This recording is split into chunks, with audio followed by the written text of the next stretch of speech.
temas tributarios. Y previo a dar la palabra a Carlos, solamente yo quisiera mencionar un poco como reflexión qué es lo que estamos haciendo desde el despacho respecto de nuestros clientes en esta etapa de COVID, ¿no? Y creo que es importante mencionar rápidamente unas 8 herramientas que hemos considerado o alternativas importantes para que cada uno de ustedes pueda considerarlo. Primero, la optimización laboral. Estamos conscientes que uno de los grandes desafíos en estas circunstancias ha sido precisamente cómo optimizamos nuestra nómina, nuestro costo laboral, cómo minimizamos los impactos y los riesgos de orden laboral, y para eso precisamente estamos prestos para poder apoyarles con una herramienta que hemos definido como una herramienta de optimización laboral. El segundo, naturalmente, la optimización fiscal. Otro de los desafíos es cómo podemos mejorar nuestra posición tributaria, cómo podemos optimizar los recursos que tenemos precisamente por recuperar inclusive, y para eso estamos igualmente prestos para apoyarlos de manera directa en todos los temas relacionados a optimización fiscal, juntamente con Carlos, nuestro buen amigo y socio en estos temas. Una tercera herramienta es el mapeo contractual. Obviamente, cuando firmamos determinados contratos como empresas, nadie tenía previsto posiblemente una afectación tan grave de una pandemia como la que estamos viviendo. Y entonces es indispensable que podamos posiblemente renegociar, revisar las condiciones contractuales que tenemos, y para eso precisamente esta herramienta de mapeo contractual nos ayuda. Una cuarta herramienta es el concurso preventivo. ¿Qué es un concurso preventivo? Es un mecanismo de una propuesta de reestructuración de la empresa deudora respecto de sus acreedores para evitar precisamente la quiebra de la empresa. Es decir, lamentablemente hay muchas empresas que están en una situación de iliquidez, una situación compleja, y ante eso llega el dilema si es que pueden o no subsistir, o pueden o no, o deben entrar en un proceso de liquidación. A través del concurso preventivo lo que se pretende es llegar a una reestructuración de los pasivos con los acreedores para poder efectivamente mantener la empresa y evitar la quiebra. Yo suelo decir que un escenario de quiebra es el peor de los escenarios porque todos perdemos. Los acreedores pierden su fuente de repago, los trabajadores pierden su trabajo, los inversionistas o el accionista pierde su inversión y el mismo Estado pierde un contribuyente. Así que necesitamos efectivamente tratar de evitar al máximo la quiebra, y una de las herramientas es el concurso preventivo. La protección de cartera es indispensable, naturalmente, que ante esta nueva realidad esté debidamente instrumentada, documentada aquellos créditos que nosotros como empresa otorgamos a nuestros clientes, y para eso es importante que esa cartera esté debidamente instrumentada y debidamente protegida. Una alternativa adicional es el recaudo integral de cartera, RIC. El despacho cuenta con un call center propio del despacho que realiza la gestión de cobranza preventiva, de mora temprana, mora tardía, y lo que no se puede recaudar a través de la actividad extrajudicial del call center pasa ya a nuestro departamento de litigios, donde naturalmente será manejado el tema en la gestión judicial. La renegociación de los pasivos es igualmente un tema que sin necesidad de un proceso concursal se puede efectivamente plantear la renegociación de los pasivos. Y cuando todo esto lamentablemente no es suficiente o no basta para poder efectivamente mantener la empresa, tenemos que entrar a un cierre ordenado del negocio. Y ese cierre tiene que ser el más adecuado para evitar minimizar el impacto hacia los accionistas y hacia la propia compañía. Entonces, solamente quería referirme a esto de manera muy rápida respecto a estas alternativas legales que pensamos que pueden ser opciones para ustedes, nuestros clientes y amigos, en estas circunstancias que estamos viviendo. Pero ahora vamos a entrar en la materia propiamente, el reglamento a la ley de simplificación tributaria que ha sido recientemente expedido, y para eso le voy a pedir a Carlos que puedas por favor tomar la palabra y continuar con la exposición. Gracias a todos una vez más.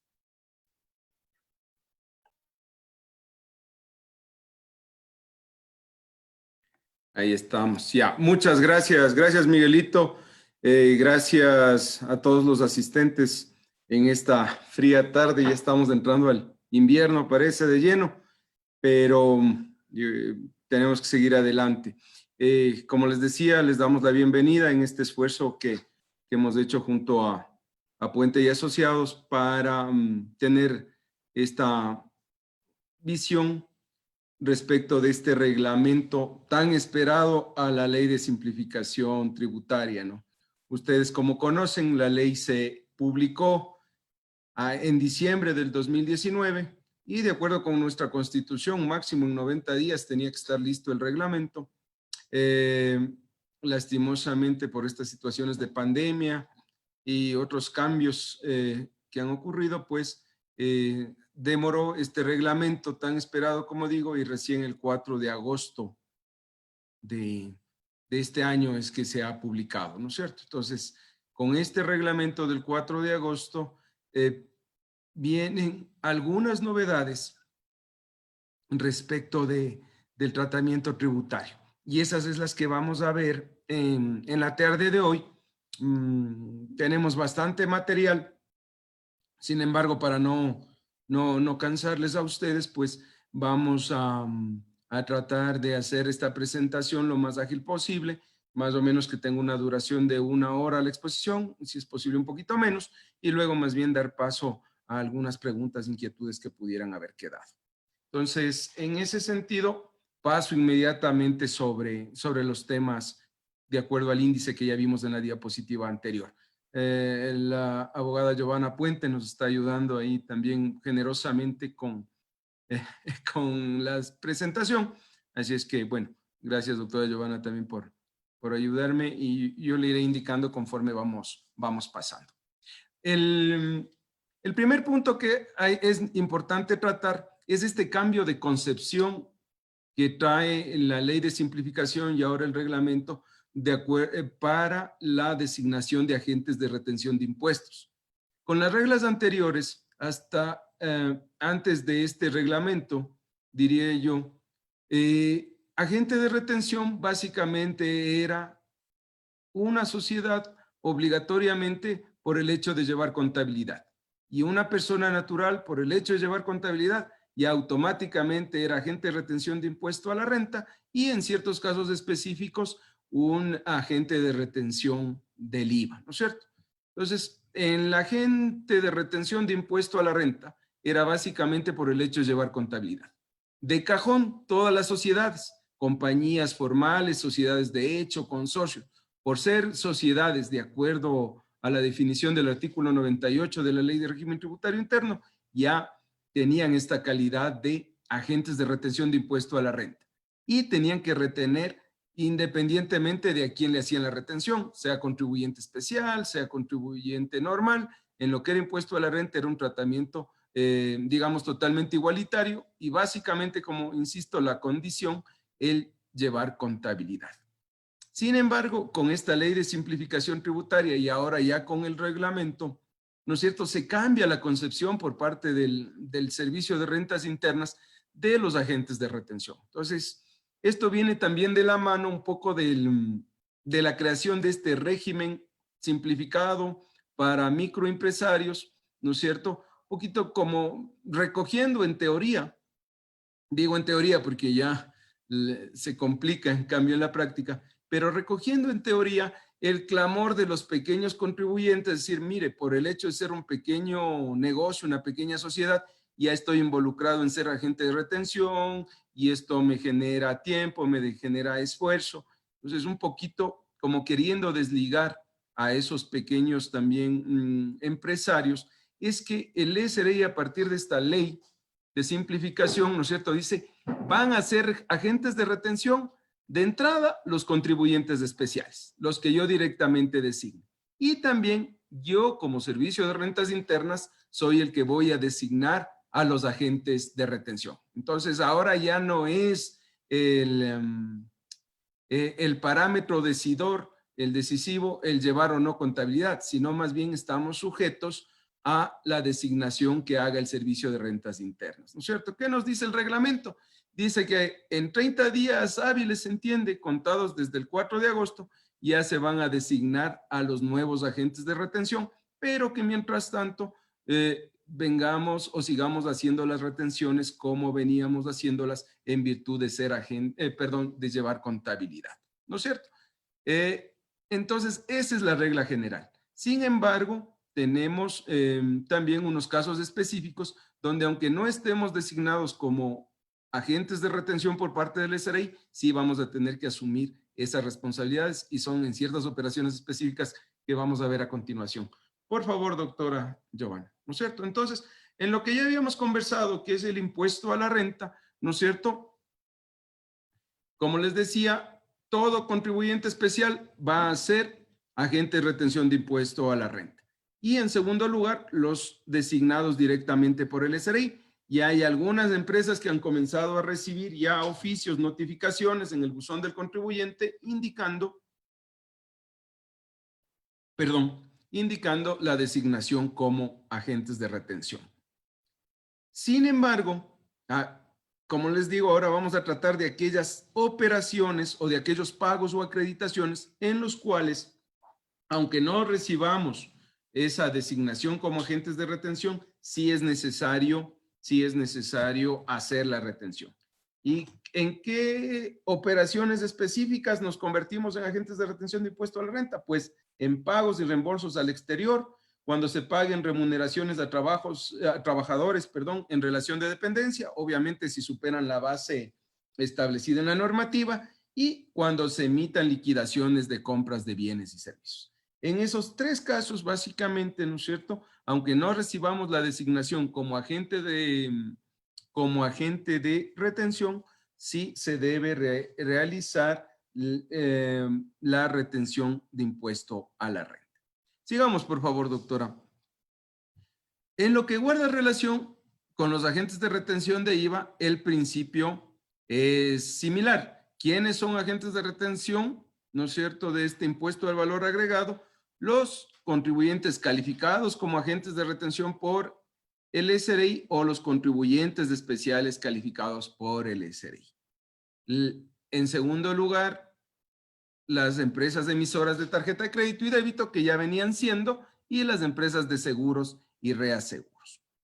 Pero asimismo hay unos casos especiales que, aunque no estén designados como agentes de retención, la ley sí obliga a actuar como tal. ¿En qué casos? Le dice en la importación de servicios, ¿no es cierto? Ya vamos a ver más adelante con ocasión de la importación de los servicios digitales, básicamente, ¿no es cierto? Ahí vamos a ver este mecanismo, pero en todos estos casos que haya que pagar por importación de servicios, ¿no es cierto?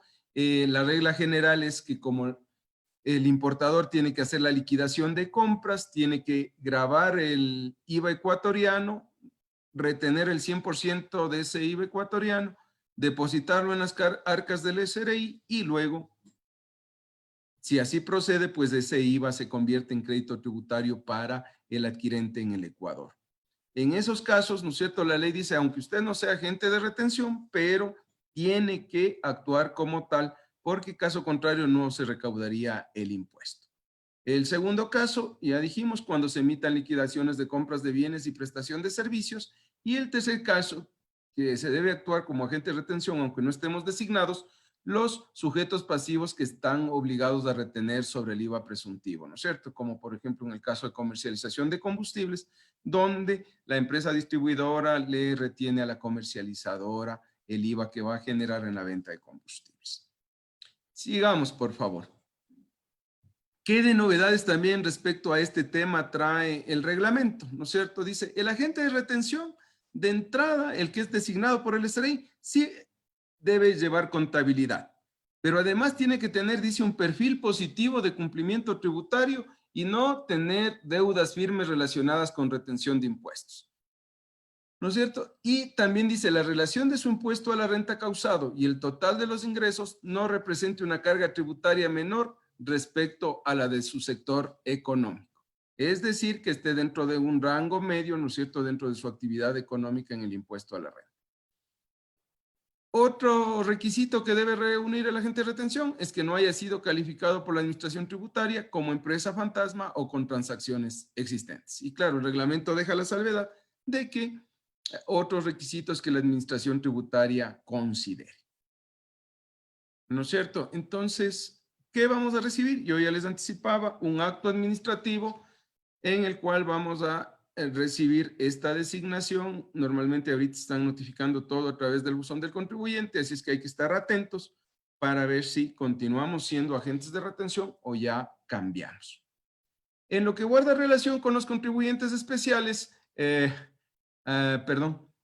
bueno, ahí siempre el SRI ha tenido la potestad de nombrar a contribuyentes especiales y lo que pasaba antes es que designaba y contribuyente como tal no sabía las razones. Ahora el reglamento aclara y dice que tiene que ser un acto administrativo debidamente motivado.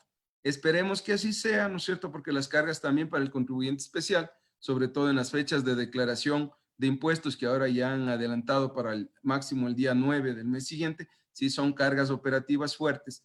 Y entenderíamos que al haber ya una resolución motivada nombrando contribuyentes especiales, ya el contribuyente tiene también la capacidad de defenderse en el caso de que considere que su designación como especial no amerita por el tamaño de la empresa, por el tipo de actividad que realice. Pero ya por fin, en teoría, vamos a poder conocer los criterios que usa el SRI para designarnos contribuyentes especiales. Ahora sí, doctora Giovanna, perdone. Bueno, otro tema interesante, ¿no es cierto?, que trae la ley de simplificación tributaria y que luego ha sido ya regulada por este reglamento, ¿no es cierto?, es la referente a los dividendos distribuidos a los no residentes, ¿no es cierto? Hasta el año pasado, los accionistas extranjeros, cuando recibían su dividendo, ese dividendo estaba exento del impuesto a la renta. Ahí había un tratamiento un poquito discrecional, en cambio, respecto de los accionistas locales, porque el accionista local pagaba a la compañía su impuesto a la renta, pero si el accionista residente en el país quería recibir su dividendo, había que pagar este impuesto a la renta sobre esos dividendos y con unas fórmulas que eran realmente muy complejas de aplicar, 3 parámetros, sumar el impuesto causado, etcétera, etcétera, ¿no es cierto? Entonces, el cálculo de este impuesto a la renta sobre los dividendos o las retenciones era bastante complejo. Entonces, a partir del 1 de enero de 2020 tenemos esto más simplificado. Primero, se quita la exoneración para los accionistas extranjeros. Entonces, si el accionista extranjero quiere recibir el dividendo, ¿no es cierto?, va a tener que pagar igual que él paga un residente local. Y segundo, la forma en que se va a calcular esta base imponible para los dividendos ya es mucho más sencilla, ¿no es cierto? La nueva base imponible ya no tenemos que estar sumándole a la utilidad del impuesto causado, viendo si son ingresos exentos o son ingresos gravados, buscando 3 fórmulas para el crédito tributario, sino directamente la nueva base imponible viene a corresponderse al 40% del dividendo distribuido, ¿no es cierto? ¿Qué es lo que hace el reglamento? El reglamento lo que hace ahora es poner unas aclaraciones a lo que se entiende por la distribución de dividendos en primer lugar, ¿no es cierto?, donde nos dice no solo la distribución de dividendos es el momento en que se reúne la junta de socios o de accionistas y resuelve distribuir o repartir los dividendos, sino también hay casos en que obviamente no hay compañías formales, perdón, no hay sociedades formales, donde no necesariamente ahí tiene que haber una junta de accionistas. Entonces también se comienza a regular esos casos que son especiales de ciertas sociedades que no tienen que tener la formalidad de una junta de socios o accionistas, sino que pueden ser consorcios, sociedades extranjeras, etcétera, en las cuales el reglamento ya establece en qué momento se produce la distribución del dividendo, ¿no es cierto? Y la norma lo que habla es que la retención hay que hacer el momento en que se distribuye, no el momento en que se paga, sino directamente el momento en que se distribuye. Lo que quiere decir el momento en que hay esta decisión de la Junta, ¿no es cierto? Esta decisión de la Junta de repartir, en ese momento ya procede la retención del impuesto, porque antes había dudas con la retención, con la redacción anterior, si era el momento del pago. Otro tema también que es interesante tomar en cuenta en esta parte es que el reglamento aclara que la reinversión de utilidades no se va a entender como distribución de dividendos. Eso es algo bastante interesante que trae esta normativa, ¿no es cierto? Porque, como les digo, antes el empresario quería digamos, reinvertir esas utilidades, pero si no lo hacía en unas actividades específicas previstas en el artículo 37 de la ley de régimen, tenía que pagar el impuesto al dividendo, este impuesto a la renta por el dividendo, y luego invertir, lo cual obviamente era una carga tributaria alta, ¿no? Ahora el reglamento lo que está aclarando es diciendo la reinversión de utilidades, sea por el caso del artículo 37 de la ley de régimen, que son maquinaria, equipo nuevo, etcétera, etcétera, que ustedes ya conocen, o sea, una reinversión de utilidades general, no se va a considerar como una distribución de dividendos y por tanto no se va a generar el impuesto a la renta por ese dividendo. ¿Qué se logra con esto? Se logra con esto, ¿no es cierto? Incentivar a las empresas para que las empresas reinviertan sus utilidades y con eso haya mayor solvencia en las empresas, generen más fuentes de trabajo.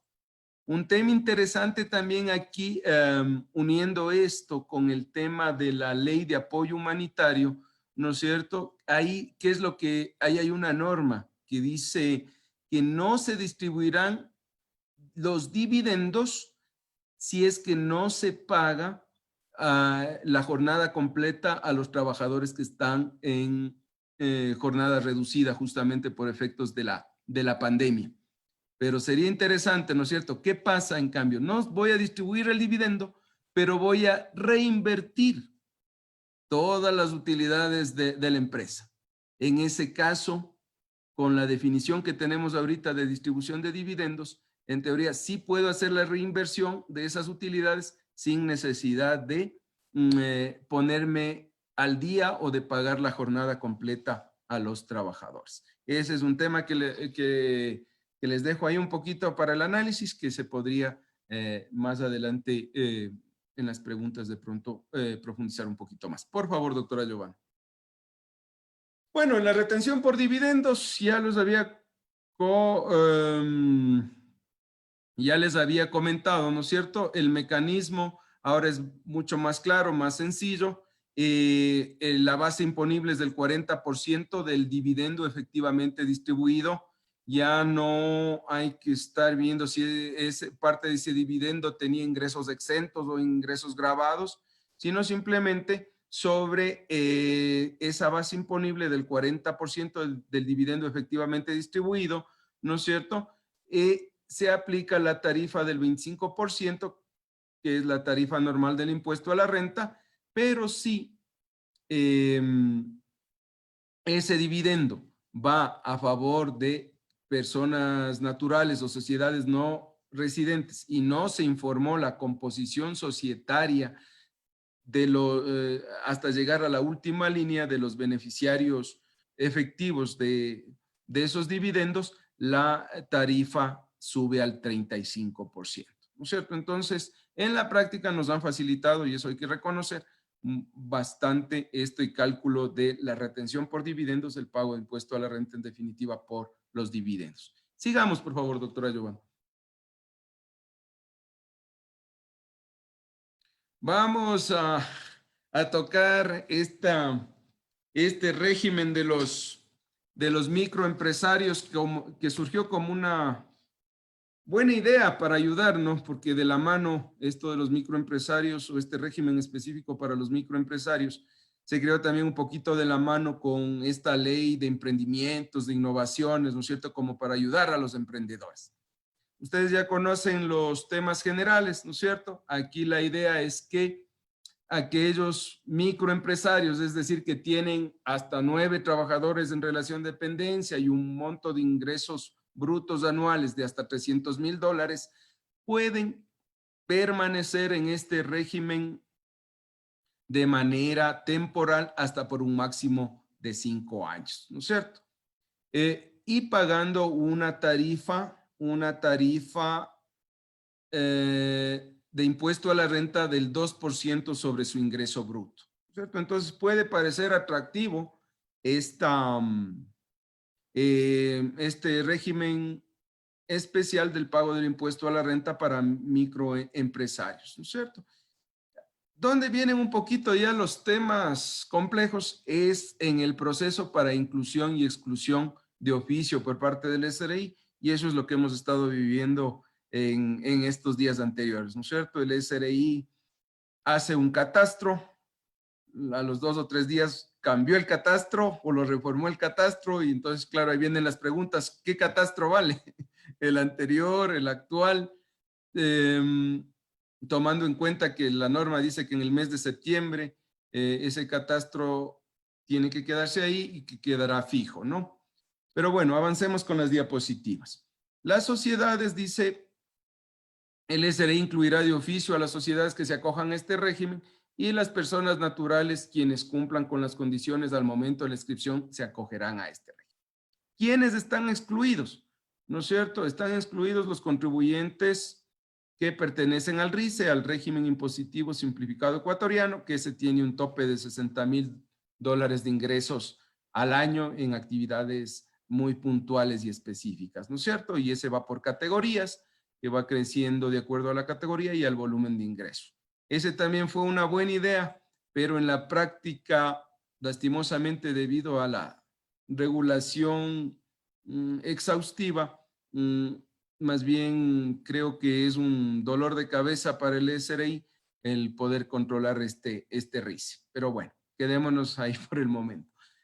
¿Quiénes están excluidos también? Organismos internacionales, instituciones del Estado y empresas públicas. Las instituciones financieras, también está de manera expresa, ¿no es cierto?, las actividades de los artículos 28 y 29 de la ley de régimen, que son contratos de construcción, actividades inmobiliarias en general, lotización y similares, están excluidos. Y luego dice que también están excluidos quienes desarrollen una actividad de ocupación liberal, ¿no es cierto? Y en el reglamento ya nos hacen la definición de qué es lo que se entiende por ocupación liberal, ¿no es cierto? Ocupación liberal, dice el reglamento, para efectos tributarios se entiende como actividad económica de ocupación liberal a los servicios prestados de forma directa y personal por parte de personas naturales sin relación de dependencia.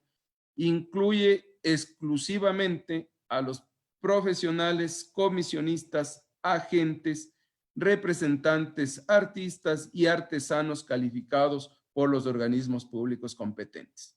Entonces, con esta definición tan amplia de ocupación liberal, prácticamente excluyen a una gran parte de los potenciales microempresarios que se podrían acoger a este régimen, ¿no? Porque dentro de ocupación liberal, como ustedes ven, les están incluyendo inclusive a los artesanos, ¿no es cierto? Y en teoría lo que queda fuera son los trabajadores autónomos. Ahora, el problema que de alguna manera se presenta es que en el reglamento no existe una definición de trabajador autónomo, ¿no es cierto? Entonces, por ejemplo, si tomamos la definición de trabajador autónomo que está en la Ley de Seguridad Social, ahí dice: es toda persona que ejerce un oficio o ejecuta una obra o realiza regularmente una actividad económica sin relación de dependencia y percibe un ingreso en forma de honorario, de comisión, de participación, de beneficios u otra retribución distinta al sueldo o salario. Entonces, como que hay una contradicción entre estas definiciones, no hay una claridad entre la normativa expuesta por el Servicio de Rentas Internas, y eso dificulta, ya está dificultando en la práctica acceder a este régimen de microempresas, ¿no es cierto? Hay un buen grupo que quisiera estar inmerso, pero también hay del otro lado, hay detractores de este sistema, porque también las obligaciones o las deberes formales que el Servicio de Rentas Internas ha estado indicando realmente han traído un poco de confusión, ¿no es cierto? Y hay gente que prefiere quedarse en el régimen general hasta que el SRI en realidad aclare, ¿no? Grava este problema también, o se agrava este problema, porque claro, el reglamento sale ahorita en agosto, o salió hace un mes en agosto, pero el SRI desde antes ya estaba emitiendo resoluciones y a veces se puede caer en contradicciones entre lo que se dijo antes y lo que ahora dice el reglamento.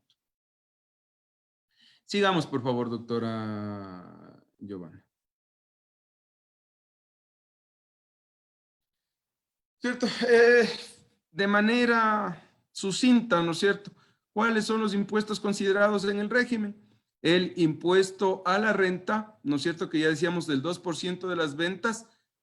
Aquí hay un error, ¿no? Porque el SRI en el reglamento señala que la declaración anual para microempresarios debería ser semestral, pero la ley claramente dice que la declaración tiene que ser anual. Entonces, eso es una contradicción evidente entre la ley, el artículo 97.23 y lo que dice el reglamento, ¿cierto? Entonces, pero ustedes conocen que en caso de conflicto entre dos normas jurídicas, prima la superior, en este caso, la ley. Y la ley claramente dice, los contribuyentes sujetos a este régimen presentarán la declaración de impuesto a la renta de manera anual y la realizarán el pago en las formas y plazos establecidos en el reglamento.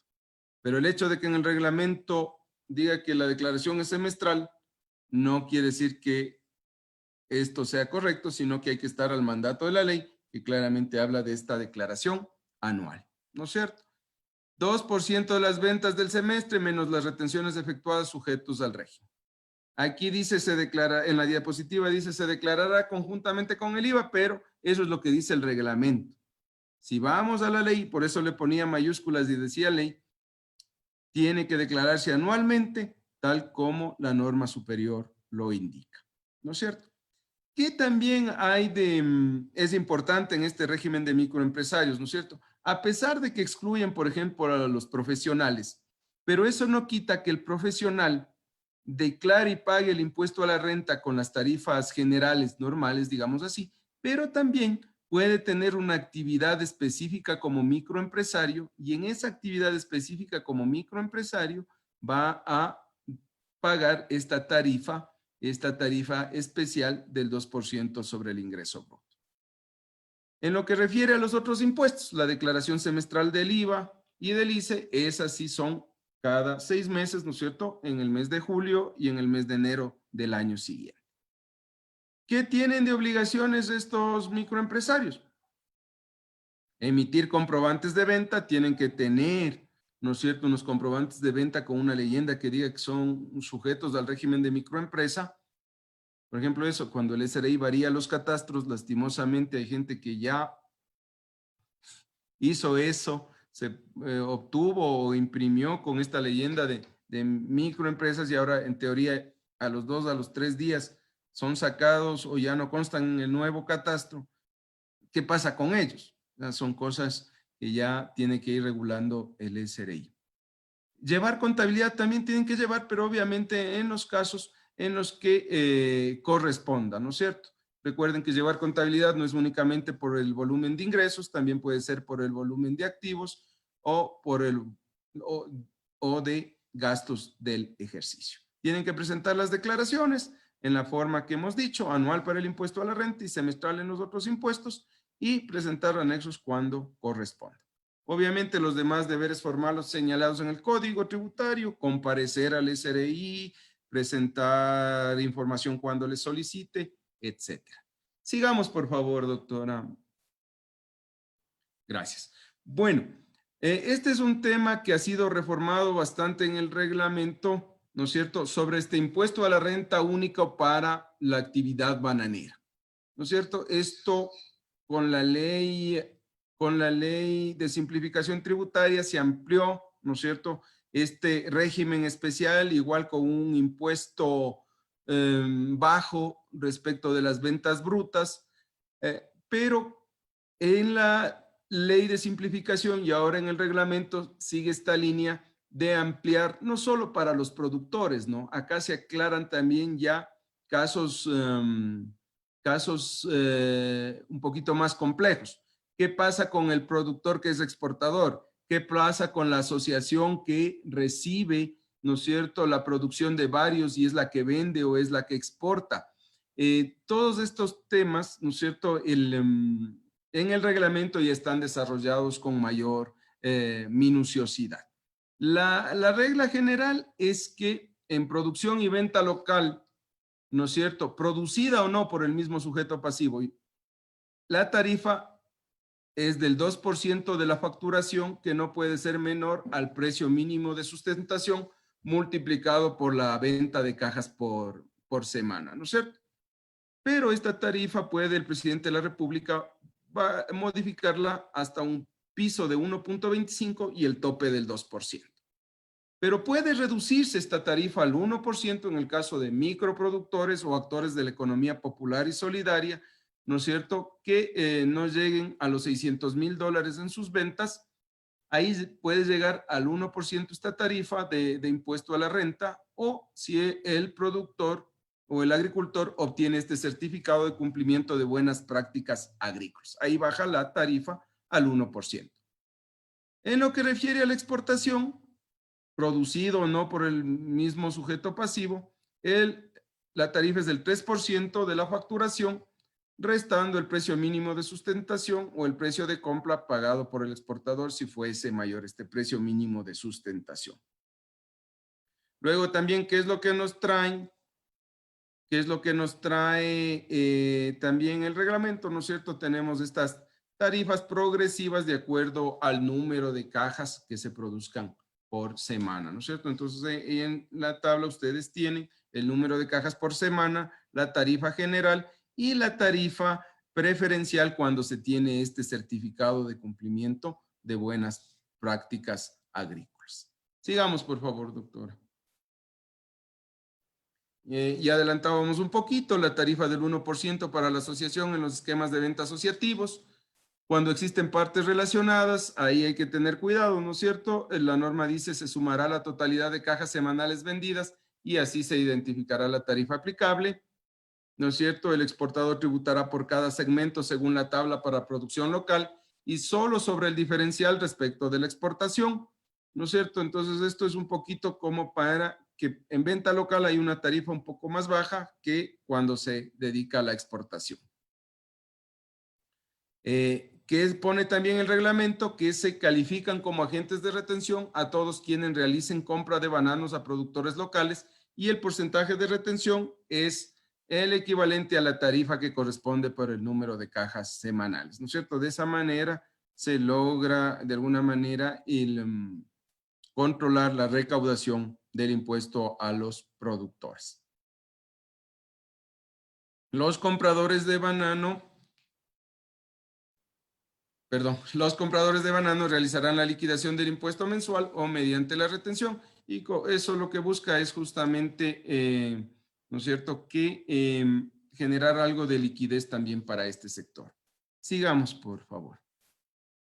Eso es un impuesto específico para la actividad bananera, sea de producción o de comercialización o exportación inclusive.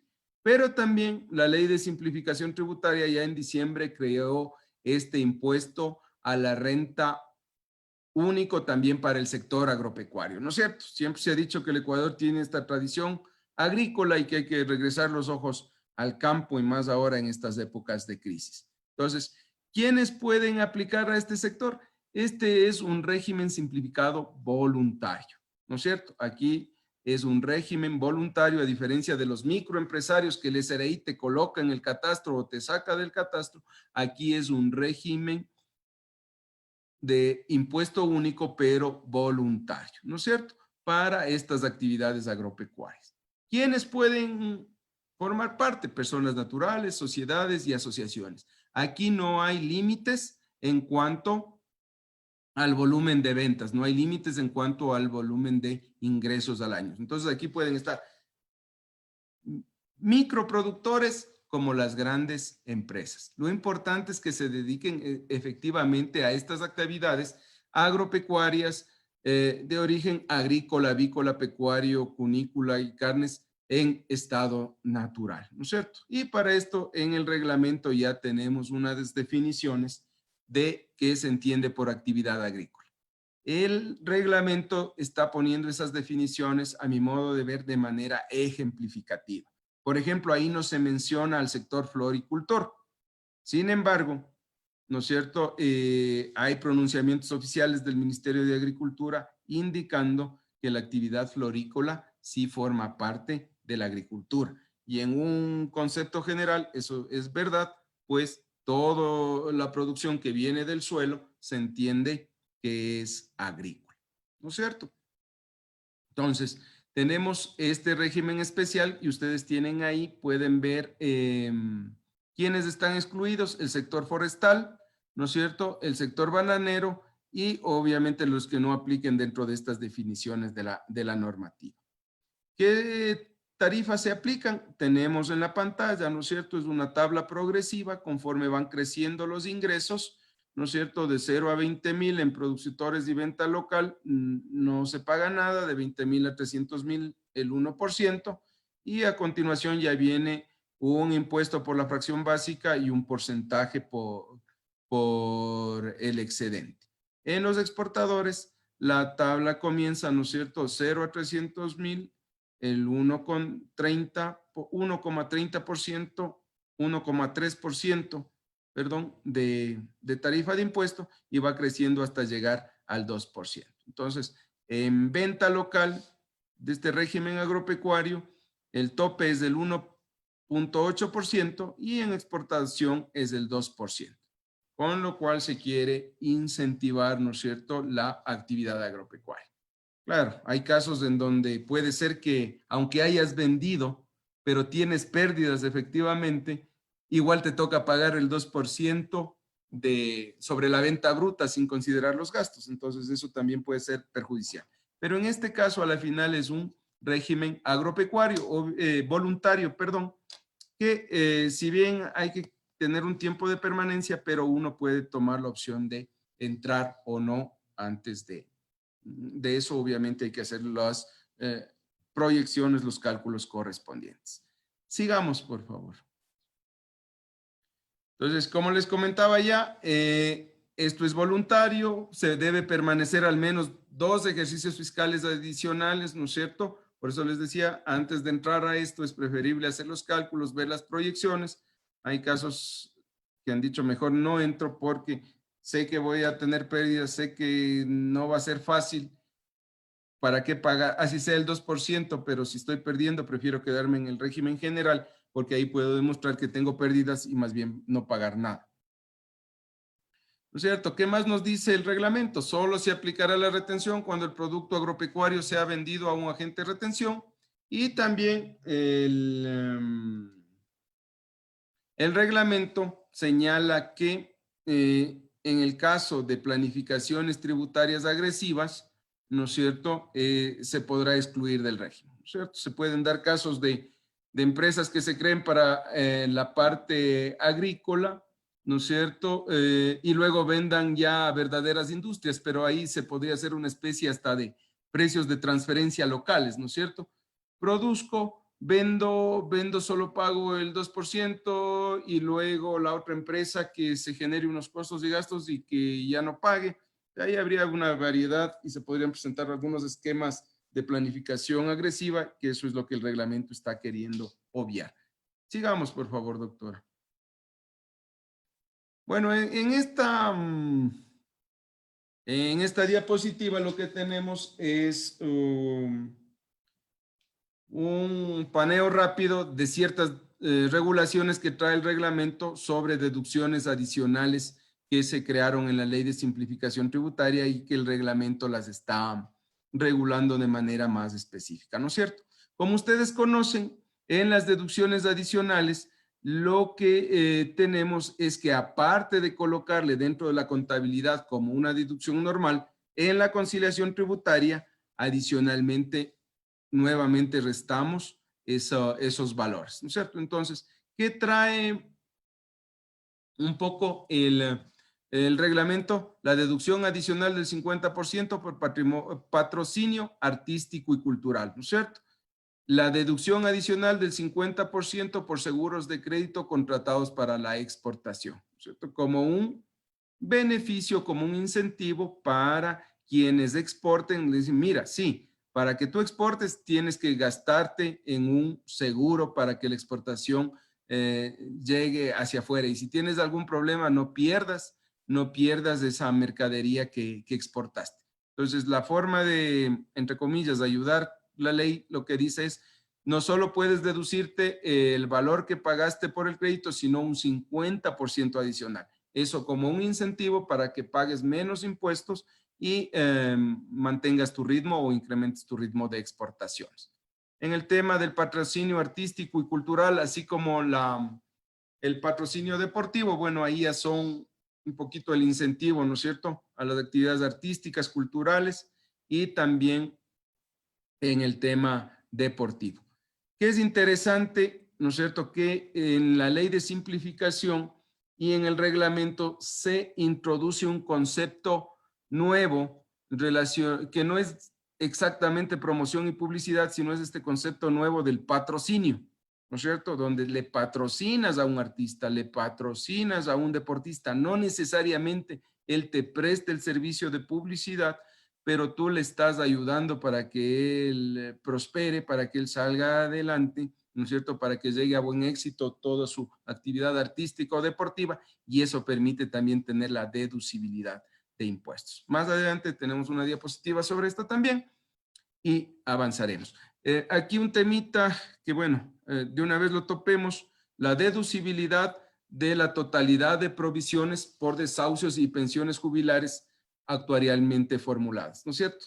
Sobre este tema hemos tenido un vaivén en los últimos años por parte de la normativa, ¿no es cierto?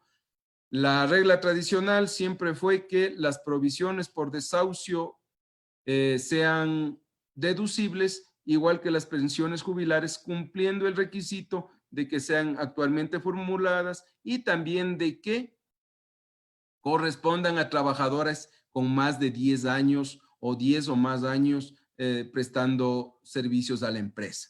Esa era la regla tradicional la que conocimos.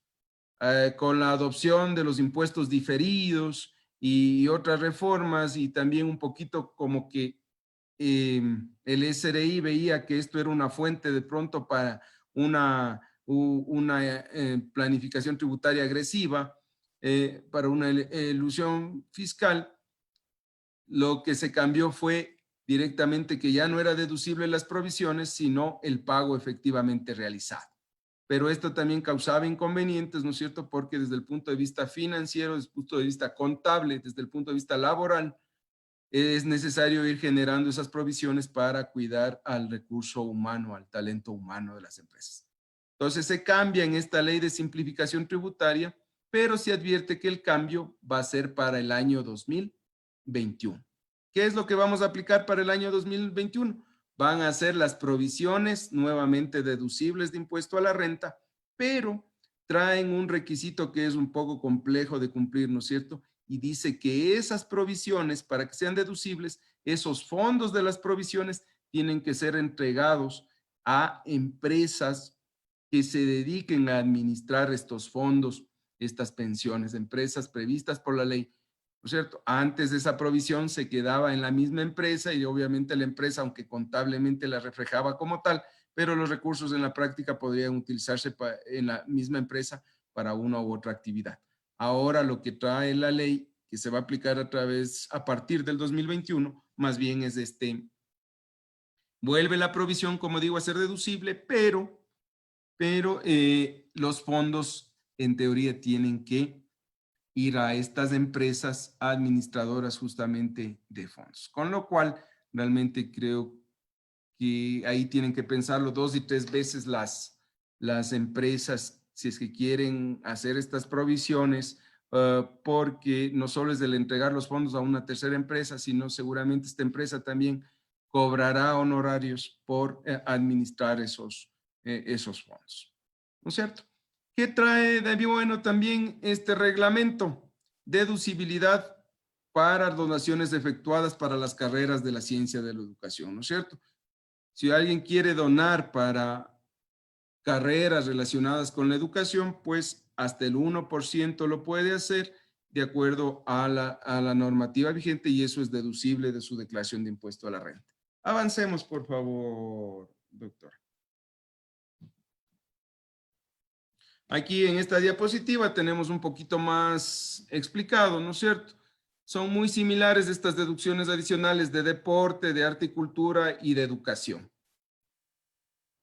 Como les dije, se introduce este concepto nuevo del patrocinio y con esto vamos adelante sacando la posibilidad de dar mayor apoyo al deporte y la cultura a través de esta figura del patrocinio, ¿no es cierto? Pero se ponen unos requisitos que son bastante complejos. Se necesita una certificación ya sea del ente deportivo, de cultura o de educación. El aporte debe entregarse directamente al deportista, al artista, organizador, y es deducible en relación con los desembolsos efectivamente realizados. Que también dice la normativa, ¿no es cierto?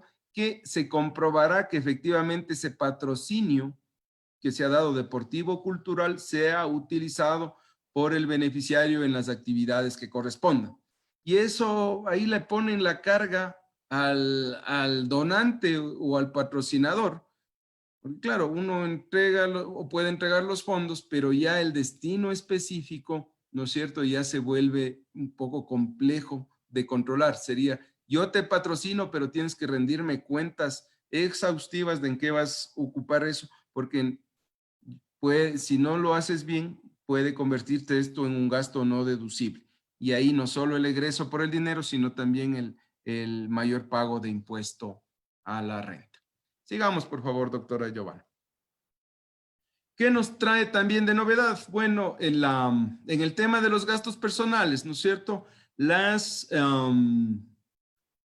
Los gastos personales que nos deducimos normalmente de vivienda, de salud, de educación, de alimentación, de vestido, para el caso de personas naturales con un ingreso neto superior a $100,000 en el año, ya no se aplican estos gastos personales, sino exclusivamente a lo que refiere a salud por enfermedades catastróficas y hasta un máximo de 1.3 veces la fracción básica desgravada de impuesto a la renta, es decir, aproximadamente estos 14,000 o 15,000 dólares. Ese es el tope máximo que tienen las personas con ingresos superiores a 100,000 dólares en el año para utilizar como gastos personales. Antes estas personas podían también completar sus gastos personales con vivienda, con educación, con vestido, pero a partir de este año del 2020, ¿no es cierto? Únicamente será si tienen gastos por enfermedades catastróficas, raras o huérfanos. En este punto había un poco de duda, sobre todo en las personas que tienen formación contable, ¿no es cierto? Porque decía el ingreso neto superior a 100,000 dólares. ¿Qué se entiende? Los ingresos menos las notas de crédito. Habían algunas personas que tenían ese criterio, ¿no? De pronto nosotros como abogados un poquito viéndole más en amplitud el tema, lo que decíamos, no, ingreso neto superior, yo le entiendo, ingresos menos notas de crédito, pero también menos costos y gastos. Y eso es lo que en el reglamento se está confirmando, ¿no es cierto? Dice, entiéndase por ingreso neto al valor resultante de restar de los ingresos grabados, los costos y los gastos que le fueren aplicables, con excepción obviamente de los propios gastos personales. Entonces eso también es bueno porque si no hay personas que tienen negocios donde, claro, el ingreso bruto puede ser altísimo, pero en realidad el margen de utilidad es mínimo. Entonces, sí, supero los 100,000, pero hay que descontar los costos y gastos para ver el neto. En definitiva, es sobre la utilidad. Sigamos, por favor, doctora Giovanna. ¿Qué trajo de novedad también la ley de simplificación tributaria y por ende también está siendo regulado ahora en este reglamento de agosto, ¿no es cierto?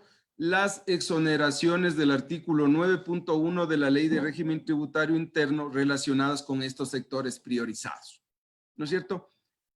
Estos sectores priorizados del 9.1 de la ley de régimen tributario interno, si uno lee la ley de régimen tributario interno, claro, tenemos unas exoneraciones de 5 hasta 8 años, pero recordemos que la ley de fomento productivo, ¿no es cierto?, del 2018 dijo que a estos sectores priorizados se podían obtener exoneraciones de 8, de 12 y hasta 15 años.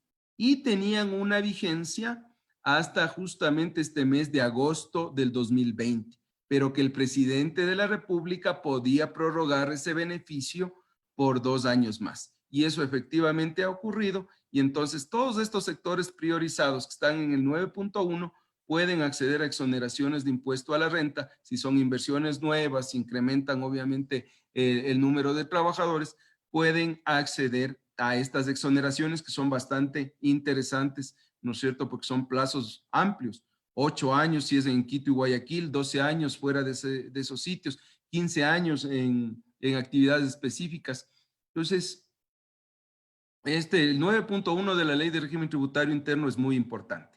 Y a este 9.1 se agregó a partir de enero del 2020 estas 3 actividades: servicios de infraestructura hospitalaria, servicios educativos y servicios culturales. ¿No es cierto? Entonces, estas 3 actividades también pueden acceder, como les comentaba, a esta a esta exoneración de impuesto a la renta por estos plazos bastante interesantes, ¿no es cierto? Entonces, claro, hospitales, establecimientos educativos autorizados y estas actividades de servicios culturales son los también beneficiarios de estas exoneraciones, obviamente cumpliendo los requisitos que están en la normativa. Pero son nichos de mercado, son actividades económicas que pueden ser interesantes. Ojalá hubiera un marco no solo tributario, sino también ya en general legal, empresarial, judicial, unas mejores condiciones para, en todos los sentidos, para lograr justamente estas inversiones que generen trabajo, que generen actividad económica, aunque el Estado por unos años no recibe el impuesto a la renta. Sigamos, por favor, doctora. Gracias. Otro de los temas que tenemos aquí regulados en el reglamento es la eliminación del anticipo obligatorio de impuesto a la renta, ¿no es cierto? Pagamos este anticipo obligatorio de impuesto a la renta de manera obligatoria hasta el año pasado, ¿no es cierto? Gane o no gane la empresa, tenía que pagar porque se calculaba en función de los activos, del patrimonio, de los ingresos y de los gastos, lo cual en realidad era algo que no reflejaba exactamente una verdadera riqueza nueva, sino más bien se pagaba por riqueza antigua como es el patrimonio o los activos, o por los ingresos brutos o gastos deducibles que no reflejaban en realidad un incremento patrimonial. Esto se eliminó, ¿no es cierto? Lo que se ha dejado en la ley y en el reglamento es que las empresas que deseen realizar anticipos voluntarios lo hagan, ¿no es cierto? Que paguen esos anticipos voluntarios como una forma de colaborar con el país, y obviamente si estos anticipos resultan superiores al impuesto causado, el Estado les reconocerá los intereses respectivos y les devolverá. Se quedó únicamente como anticipo obligatorio la promoción de espectáculos públicos del 3% sobre los ingresos brutos, eso como una medida de precautelar la recaudación, porque normalmente estos espectáculos públicos son con artistas extranjeros y eso complicaba la recaudación. Eso es lo que trae la ley de simplificación tributaria y el reglamento, pero como ustedes conocen, ¿no es cierto? Por esta pandemia, en este año 2020 fue necesario que el gobierno, el presidente de la República, aplicando las facultades extraordinarias que les da el estado de emergencia, solicite por 2 veces a la Corte Constitucional un dictamen favorable para cobrar anticipadamente el impuesto a la renta del 2020, ¿no es cierto? La primera vez le negaron. La segunda vez ahí prácticamente ya en los primeros días de septiembre ya le aprobaron, y eso es lo que estas empresas que ganaron más de $5 millones o que tuvieron ingresos más de 5 millones, que tuvieron utilidades hasta julio del 2020, pagaron ya el 11 de septiembre de este año este anticipo de impuesto a la renta. Pero eso es, insisto, un caso de excepción, porque lo que está en la Ley de Régimen Tributario Interno es el pago únicamente voluntario. Sigamos, por favor, doctora. Listo. Bueno, un paneo bastante general sobre el tema de renta, vamos rápidamente sobre el tema del IVA. Por favor, la siguiente diapositiva, doctora Giovanna, ¿no es cierto? Que se amplía con tarifa cero, tanto en bienes como en servicios.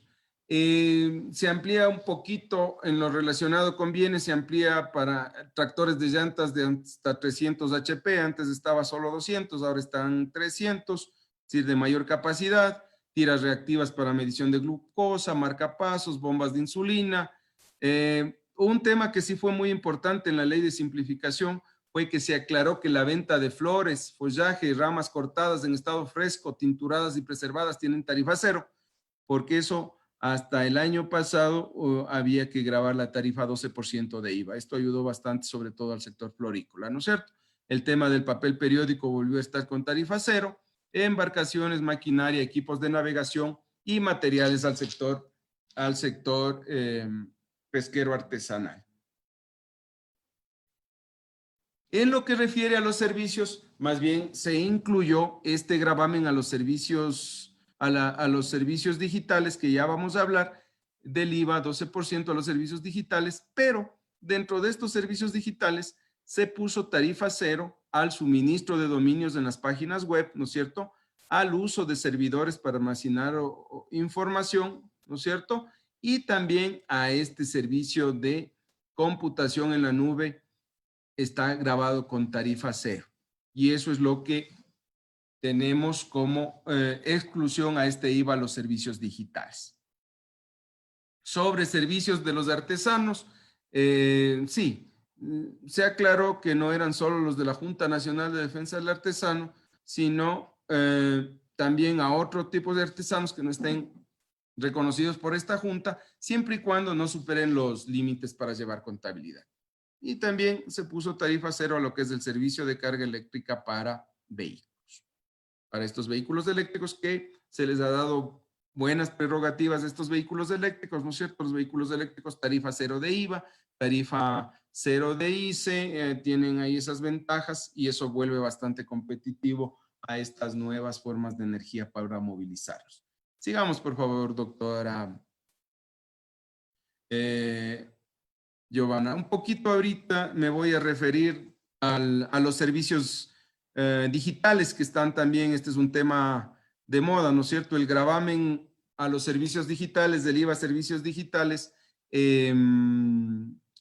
justamente comenzó a cobrarse el impuesto el día de ayer, creo, si no me equivoco, 16 de septiembre, que se cumplieron el plazo de 180 días hábiles que le tomó el SRI para implementar este gravamen del IVA a servicios digitales. ¿Qué es lo que se hace? Bueno, esta pandemia ha demostrado que efectivamente el uso de la tecnología a través de las redes sociales, de las aplicaciones, realmente ya nos ocupa gran parte de la vida, ¿no es cierto? No solo hemos estado en esta pandemia viendo películas, leyendo libros en la computadora, hemos estado pidiendo comida, hemos estado pidiendo movilización a través de estos famosos Uber u otras empresas que también dan estos servicios. Entonces, claro, estos son verdaderos servicios, pero que estaban un poquito en el limbo sin gravamen alguno. Sobre todo en lo que guarda relación con los servicios importados. Todos hemos sido clientes de estas plataformas internacionales que en realidad no sabemos dónde se ubican, pero que, claro, nos cobran a través de la tarjeta de crédito y no se sabe dónde tributan. Se ha comenzado ahora colocando el IVA, porque en realidad estamos recibiendo un servicio a través de estas plataformas, ¿no es cierto? En lugar de ir al cine y ver una película, ahora se ve en la comodidad de su casa la película, por poner un ejemplo. El problema que existe es que, claro, el IVA es un impuesto al consumidor y eso no nos gusta mucho. ¿Qué ha hecho el SRI? Yo, a mi manera de ver, esto es una forma un poquito de comenzar a regularizar a estas empresas. ¿Qué es lo que dice? La regla general es empresas internacionales que prestan estos servicios vengan y regístrense aquí en el país. No les estamos diciendo que ustedes van a hacer establecimiento permanente, que van a declarar y pagar el impuesto a la renta. Solo quiero que se registren y si ustedes se registran, dice la ley, ustedes se van a encargar de recaudar el IVA de los consumidores y me van a pagar a mi servicio de rentas internas. Pero para quienes no se registren, entonces las tarjetas de crédito se vuelven agentes de retención de ese impuesto, ¿no es cierto? Entonces, si antes se pagaba $10 por una aplicación, ahora la tarjeta de crédito, cuando nos llegue el estado de cuenta, va a decir 11,20 por el valor del impuesto al valor agregado. Esta es una tendencia mundial. Ya países como Argentina, Colombia, ¿no es cierto?, están aplicando este impuesto y con unos resultados que no son muy alentadores en cuanto a recaudación. Acá se esperaba una recaudación de aproximadamente unos $20 millones al año por este tipo de servicios. Yo creo que podría ser un poco más, dado que por la pandemia se han incrementado más estas actividades, ¿no es cierto? Eso es lo que tenemos nosotros. Me indicaban, creo que alcancé a ver en una de las preguntas, me decían, ¿el software en línea con tarifa cero de IVA? No. Lo que habla es de suministro de páginas web, servidor en hosting y computación en la nube. Entonces, software en línea específicamente no define el reglamento. Más bien ahí habría un tema ya más técnico en lo que refiere a esta definición de software en la línea, creo que me preguntaban ahorita. Sigamos, por favor. Ya estamos cerca.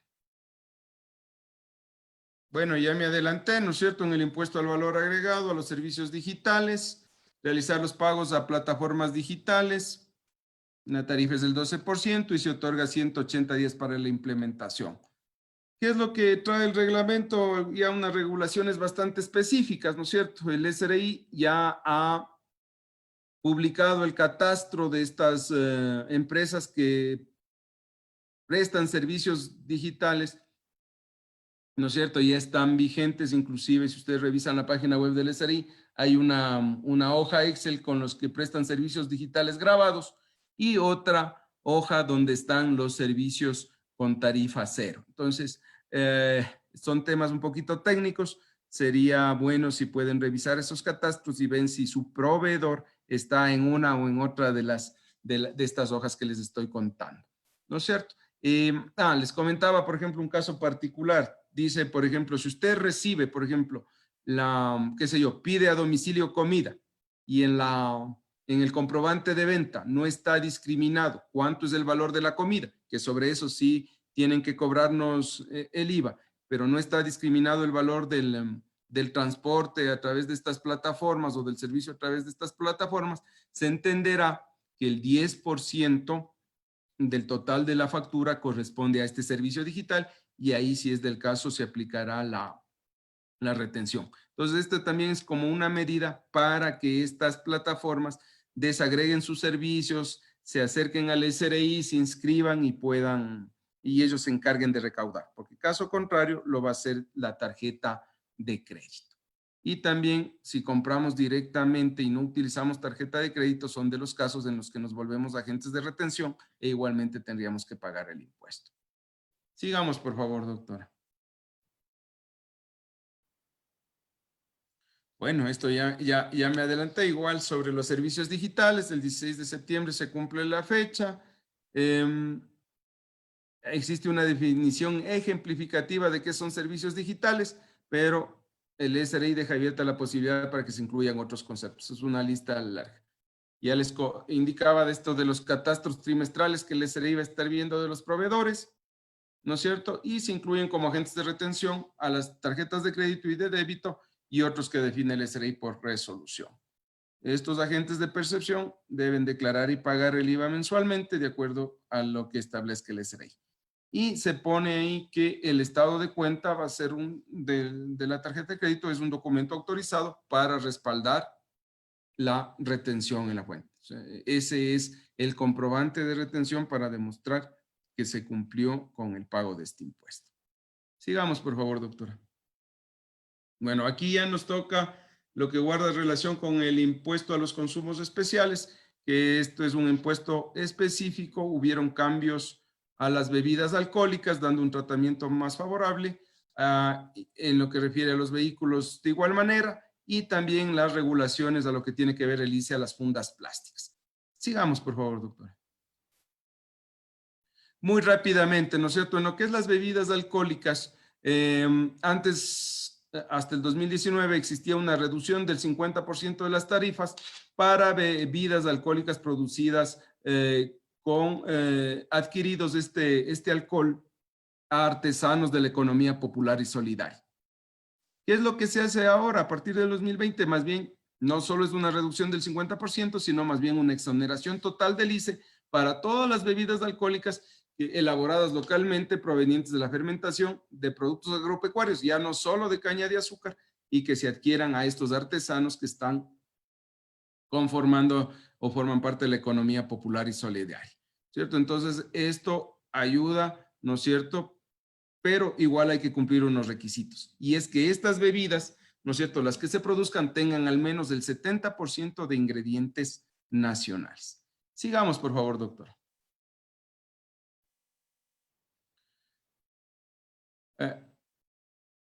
Efectivamente, en esta diapositiva, estos son regulaciones muy específicas para bebidas alcohólicas, ¿no es cierto?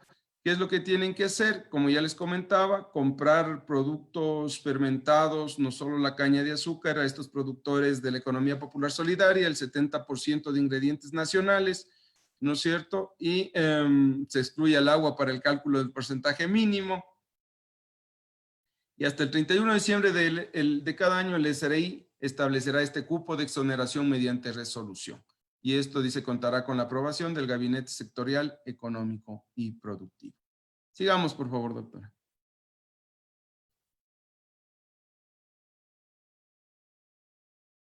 También existe una rebaja específica, ¿no es cierto?, para nuevos productos relacionados justamente con nuevas marcas. Entonces, esto también aquí hay una rebaja del 50%, hay que cumplir los requisitos. Poquito es una forma de incentivar, ¿no es cierto? Antes aquí en el país estaba al menos lo que era la cerveza prácticamente dominada por una o dos empresas del mercado, y ahora se ha visto un despunte de varios de estos negocios que de alguna manera no solo, si bien es un producto que podría ser nocivo para la salud, pero por otro lado también genera plazas de trabajo. Sigamos, por favor. En lo que tiene que ver ya con el ICE a telefonía de personas naturales, ¿no es cierto? Desde el año pasado nos están cobrando el ICE del 10% en servicios pospago para personas naturales. Esto ya se cobraba el 15% cuando se trata de compañías, y nos pusieron este impuesto del 10% para las personas naturales, pero únicamente en servicios de pospago. El prepago no paga. En exoneraciones de ICE a vehículos se colocó una exoneración para vehículos de hasta 3.5 toneladas de carga cuando sean dedicadas al transporte comunitario y rural y tengan un precio de venta de hasta $30,000, ¿no es cierto? Esto con un poquito como incentivar el transporte tanto de personas como de productos en sitios alejados de los centros urbanos, donde no puede entrar un bus, donde de pronto el único medio de transporte son estas camionetas. También con una forma de incentivar la seguridad, ¿no es cierto? La ley trajo este beneficio de una rebaja del 15% del ICE a vehículos de hasta $40,000, pero que por lo menos tengan 3 dispositivos de seguridad, ¿no es cierto? Que sea a vehículos más seguros de hasta $40,000 de precio, tienen esta rebaja del ICE. Esto con la finalidad también de incentivar un poquito la seguridad en el transporte. Sigamos, por favor. Ya les había dicho esto de los elementos de seguridad y también de los vehículos de $30,000. Avancemos, por favor. Bueno, lo que trajo de novedad también la ley de simplificación tributaria fue el tema del ICE en las fundas plásticas, ¿no es cierto? Este ICE en las fundas plásticas que se comenzó a cobrar desde mayo de este año 2020, se comenzó a cobrar este impuesto a las fundas plásticas. Realmente este es un impuesto de muy difícil control por parte del Servicio de Rentas Internas, salvo en las empresas grandes, en las grandes cadenas, en los contribuyentes especiales, porque, claro, en los negocios medianos y pequeños, querer controlar el cobro del ICE por la venta de las fundas, realmente para el valor que tiene el impuesto, para el producto de la recaudación que se puede generar, realmente no es muy justificado tener estos controles. Realmente este impuesto, salvo, como digo, en las grandes cadenas que se podría hacer una auditoría o controles, no creo que tenga mucho resultado para el servicio de rentas internas. Creería ahí que más bien caben otras medidas, ¿no? La colocación de impuestos o más bien el incentivo a la gente a que utilice otro tipo de empaques para acarrear los productos o reformular el impuesto, porque tal como está concebido, el control es bastante básico, mínimo lo que podría ser el SRI. En todo caso, es un impuesto progresivo. Este año 2020 es 4 centavos por cada funda, independiente del tamaño. En el 2021, 6 centavos. En el 2022, 8 centavos. ¿No es cierto? Rebaja del 50% de este impuesto en fundas biodegradables, biobasados, certificadas por el ente rector, y la exoneración es cuando tienen al menos un 50% de materia prima reciclada post-consumo. Y para esto igual es necesario que los productores tengan una certificación del Ministerio del Ambiente. Sigamos, por favor. Listo. Veamos rápidamente el tema del impuesto a la salida de divisas, por favor. Sí, como ustedes conocen, el ISD se genera y el reglamento insiste en que el ISD se genera en las exportaciones de bienes cuando los bienes han sido exportados al exterior y el dinero, el pago producto de esas exportaciones no ha ingresado al país en los 6 meses siguientes. La ley ya presume que se generó el impuesto a la salida de divisas, ¿no es cierto? Luego ya vienen unas regulaciones muy puntuales, llamémoslo así, respecto de exoneración de dividendos, ¿no es cierto? En pagados al extranjero, dice que no aplicará la exoneración cuando el accionista o beneficiario final es residente fiscal en el Ecuador, porque claro, el ISD, la exoneración se concede cuando el accionista es extranjero. Este es un punto interesante que me permito topar ahorita, porque sí, el accionista extranjero va a pagar el impuesto a la renta por el dividendo, pero no va a pagar el impuesto a la salida de divisas en el pago al exterior. Ese no pagaría a menos que esté ubicado en un paraíso fiscal. Y ese es un poquito en relación también con lo que habla acá. Hay que cuidar, ¿no es cierto? Porque si salen los dividendos al exterior y es un accionista local, él sí tiene que pagar el impuesto. Si es un accionista extranjero, no paga este ISD a menos que esté ubicado en un paraíso fiscal. Dejemos esta diapositiva ahí en honor un poquito al tiempo. Sigamos, por favor, doctora.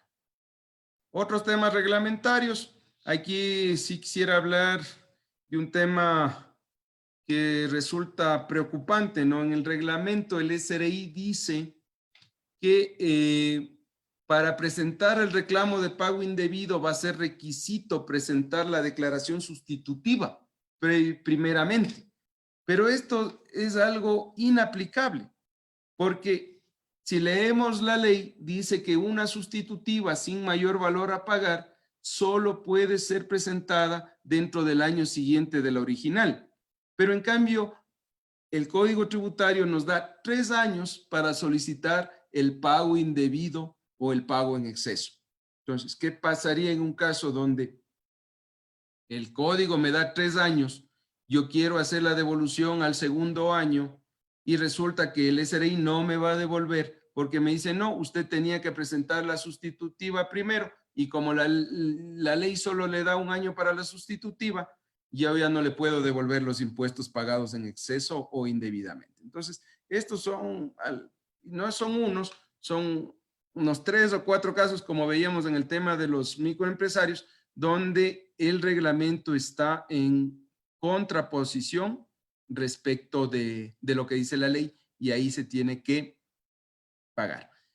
Aquí alcanzo a leer una pregunta. ¿Qué tiempo se tiene para solicitar la devolución del IVA en caso de retenciones por parte de clientes? Ahí el plazo es de los 5 años, ¿no? Al no ser un pago indebido, el plazo de prescripción es de 5 años para las retenciones de IVA.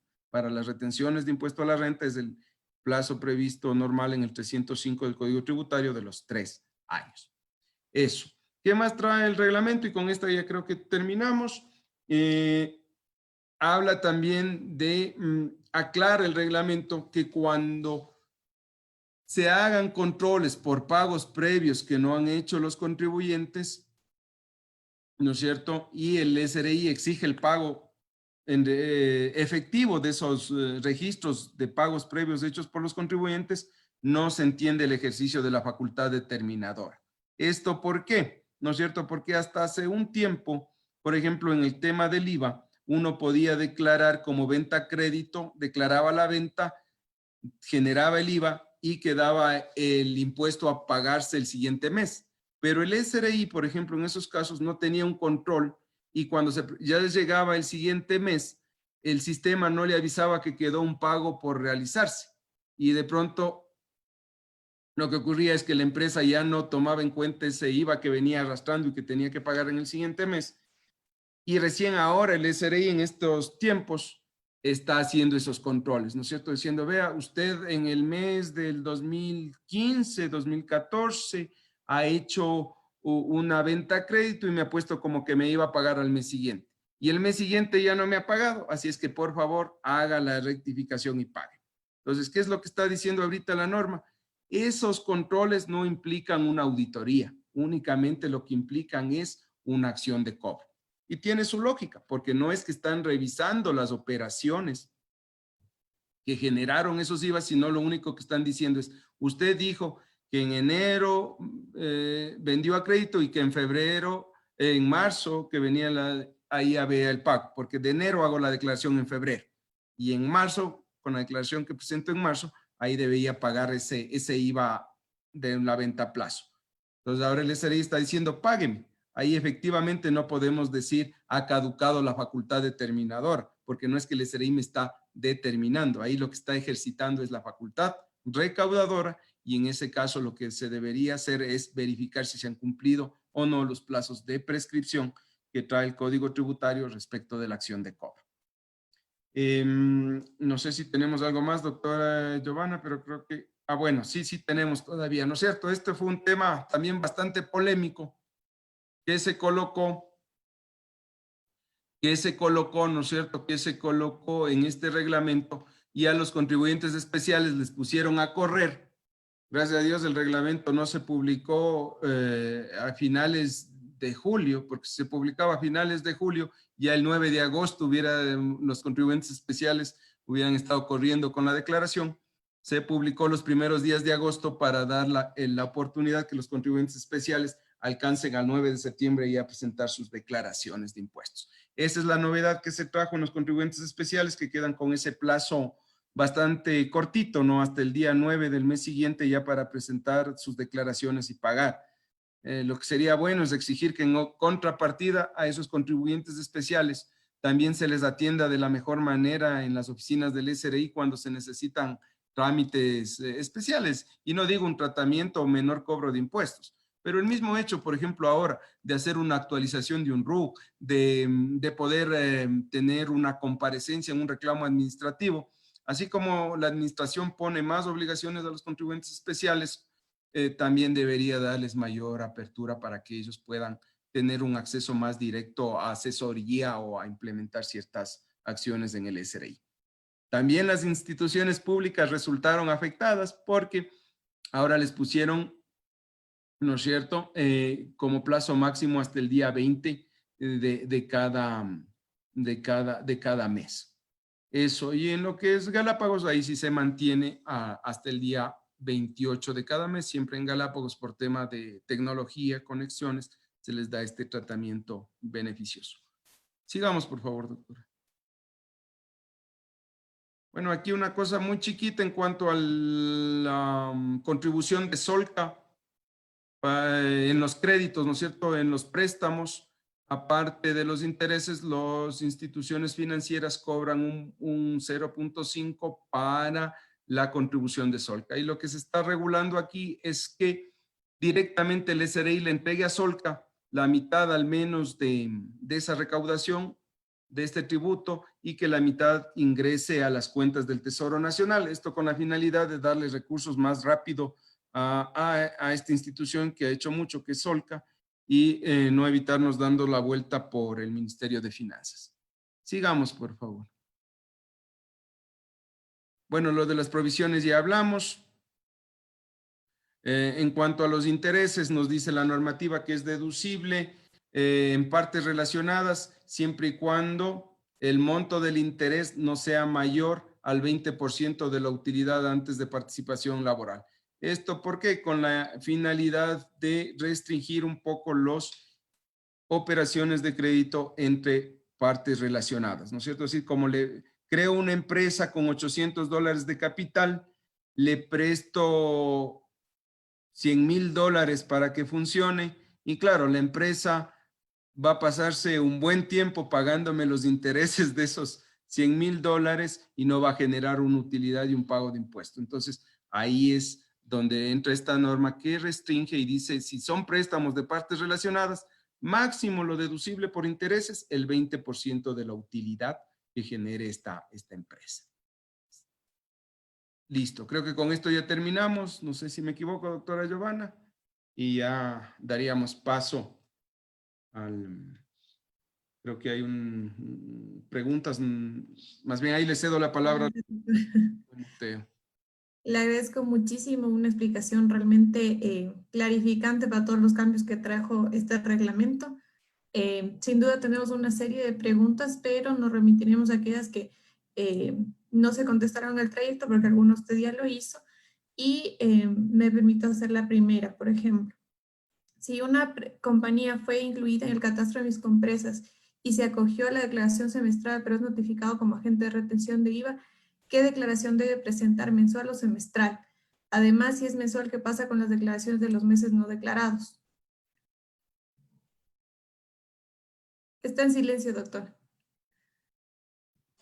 Sí, sí, estas son las contradicciones, ¿no? Estas son las contradicciones, un poquito ya el momento de la implementación en el servicio de rentas internas.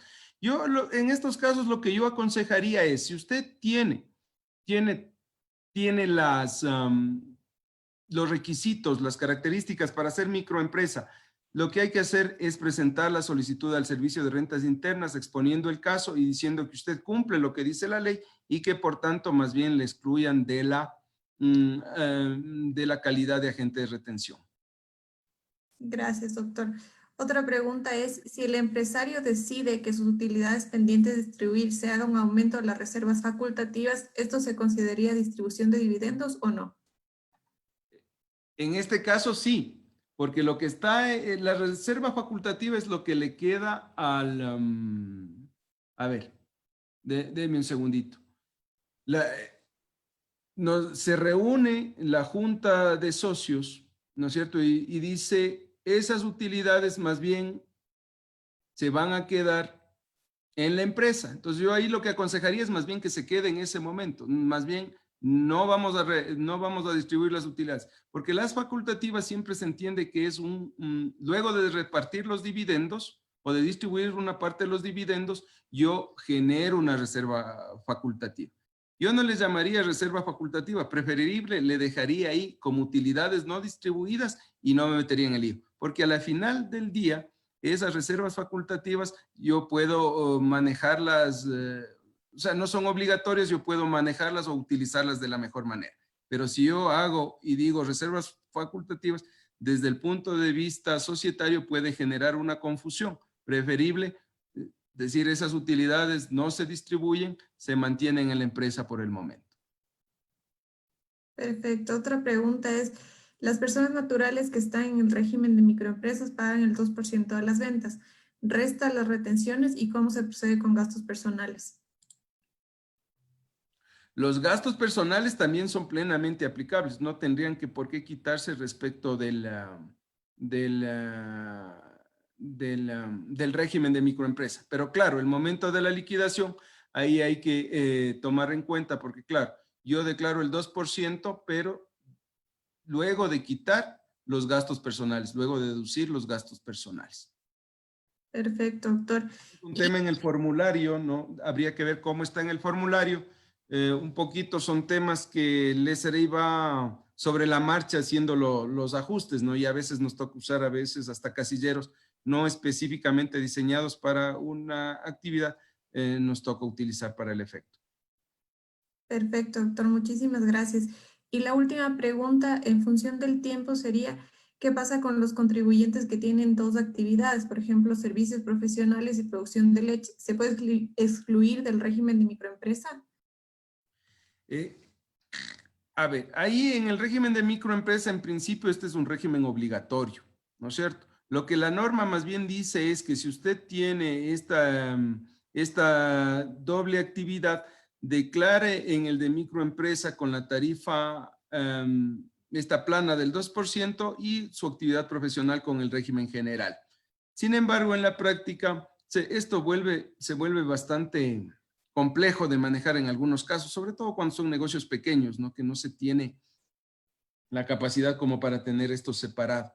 En esos casos, aunque el reglamento no lo dice, pero lo que nosotros estamos haciendo es más bien dirigiendo solicitudes al SRI en ese sentido, decirle, mire, yo prefiero estar en el régimen general porque me dedico a estas dos actividades y es más, esta es predominante de la actividad microempresarial y por tanto apruebe. No hemos tenido todavía respuestas de la administración tributaria, pero eso es lo que hemos estado haciendo estos días para esos casos.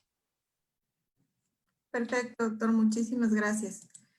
Bueno, Gracias, Carlos. Quiero simplemente agradecerte por tu explicación muy clara, muy concreta respecto al tema del reglamento de la Ley de Simplificación Tributaria.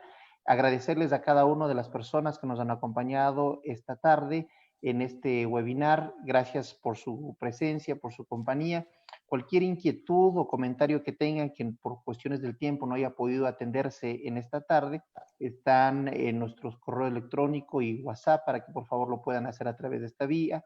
También, Giovanna, te agradezco mucho siempre por tu moderación de este evento y gracias una vez más a todos. Estamos siempre a sus órdenes y reiteramos que estamos prestos para poder atender cualquier consulta de los temas que se han tratado en esta tarde u otros temas relacionados con temas laborales, tributarios, con temas de concurso preventivo, varios temas que obviamente son de necesidad puntual en estas circunstancias. Y estoy seguro que con mucho trabajo, con mucha fe, vamos a salir juntos adelante.